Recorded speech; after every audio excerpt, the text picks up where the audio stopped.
আর ওহাবি বলতে কোনটা বুঝেন আপনারা? না না, বিষয়টা এমন না। বরং যারা আহলে হাদিস লা মাযহাবী তারাই প্রকৃত ওহাবী। এই আকীদায় যারা বিশ্বাসী তাদের পিছনে নামাজ পড়া সহি হবে না। আচ্ছা,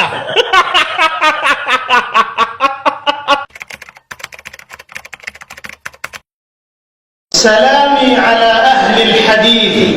মোল্লা ইমরানের লেখা আহমদের অনুসারী যদি হয় ওয়াহাবি, তাহলে আমি স্বীকার করি যে আমি ওয়াহাবি।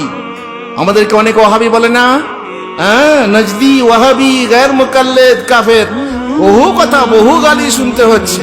আল্লাহুল মুস্তান। হাসবুনাল্লাহু ওয়া নি'মাল ওয়াকিল, হাসবুনাল্লাহু ওয়া নি'মাল ওয়াকিল। আহমদের অনুসারী মানে মুহাম্মাদের অনুসারী যদি হয় ওয়াহাবি, তাহলে আমি স্বীকার করি যে আমি ওয়াহাবি।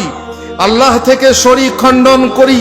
সুতরাং নেই আমার একমাত্র আল ওয়াহাব, মহাদাতা আল্লাহ ব্যতীত কোনো প্রভু, না কোনো গম্বুজ মাজারের নিকট আসা, আর না কোনো মূর্তি, কবর বিপদ মুক্তি ও সুখ অর্জনের হেতু। আমরা কোনো মূর্তির সামনে মাথা নত করি না, চাই না আমরা কোনো কবরের কাছে মাথা নত করি না, না কোনো জ্যান্ত মৃত কোনো পীরের কাছে আমরা মাথা নত করি না, কখনোই না। না পাথর, না কোনো বৃক্ষ, না নির্ঝর, আর না কোনো প্রতিষ্ঠিত বেদী আস্তানা আমার বিপদ তারণ হতেই পারে না। আমি তাবিজ কবজ বাঁধি না, বালা করি, জীবসাক, সুতো পড়া, কিছুর দাঁত হার বা উপকারের আশায় অথবা বিপদ অপসারণের উদ্দেশ্যে ব্যবহার করি না, বরং আল্লাহই আমাদের উপকৃত করেন এবং আমার বিপদ দূর করেন। বিদাত এবং দিনে রচিত অভিনব প্রত্যেক কর্মকে জ্ঞানীগণ অস্বীকার ও খণ্ডন করেন। আমি আশা রাখি যে আমি তার নিকটবর্তী হব না এবং তাকে দিন বলে সমর্থন করব না, কারণ তা তো সঠিক নয়। আমি আশ্রয় চাই জাহমিয়াত থেকে, যা হতে প্রত্যেক সন্দেহ পোষণকারী অপব্যাখ্যার মতভেদ সীমালঙ্ঘন করেছে। যারা আল্লাহর এই সমস্ত সিফাতের নানা রকম অপব্যাখ্যা করে। আল্লাহ আরশে থাকা এক কুদরত, এ ব্যাপারে আমার জন্য মহামতি ইমামগণের কথাই যথেষ্ট। শাফি, মালিক, আবু হানিফা এবং মুত্তাকি আল্লাহ মুখী ইবনে হাম্বল কিন্তু বর্তমানে যে রাখে এই আকীদা ও বিশ্বাস, লোকেরা সোর করে তার প্রসঙ্গে বলে দেহবাদী, দেহবাদী, ওয়াহাবি। আমরা দেহ কথা আগে বললাম, আমরা দেহবাদী নই, আমরা দেহতে বিশ্বাস করি না। হাদিসে বর্ণিত যে ইসলামে, হ্যাঁ, এই কথাও বলে রাখি, দেহ আছে কি না আছে আমরা এ ব্যাপারে মুখ খুলি না, জানি না।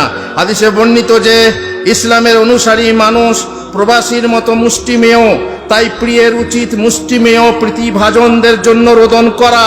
আল্লাহ আমাদেরকে রক্ষা করুন, আমাদের দিন সংরক্ষণ করুন গালি মন্দকারী প্রত্যেক হটকারীর মন্দ হতে, আর তিনি একনিষ্ঠ দিনের সাহায্য করুন। কিতাব ও সুন্নাহর অনুসারী, একনিষ্ঠ অনুসারী জামাত যারা কারো রায় ও কিয়াসের অনুসরণ করে না, যাদের জন্য দুই ওহী আশ্রয়স্থল, মনোনীত নবী যাদের প্রসঙ্গে সংবাদ দিয়ে বলেছেন তারা পরিজন ও সঙ্গীদের মধ্যে অনন্য সাধারণ, তারা সৎপথের প্রতীক সাহাবাদের পথ ধরে চলেন আর সঠিকতা নিয়ে তাদের মতাদর্শের অনুগমন করেন। এজন্যই অতিরঞ্জনকারীরা তাদের নিকট হতে দূরে সরে যায়। আমরা বলি তা আশ্চর্যের কিছু নয়, তারাও তো দূরে সরে গেছে। যাদেরকে সৃষ্টির সেরা আহ্বান করেছিলেন তখন তারা তাকে জাদুকর, মিথ্যুক বলে অভিহিত করেছিল, অপবাদ দিয়েছিল, অথচ তারা তার আমানতদারি, ধর্ম সম্মান ও কথার সত্যবাদিতায় বিশ্বাসী ছিল। আল্লাহ তার উপর চিরস্থায়ী করুণা বর্ষণ করুন আর তার বংশধর এবং সাহাবা বর্গের উপরেও।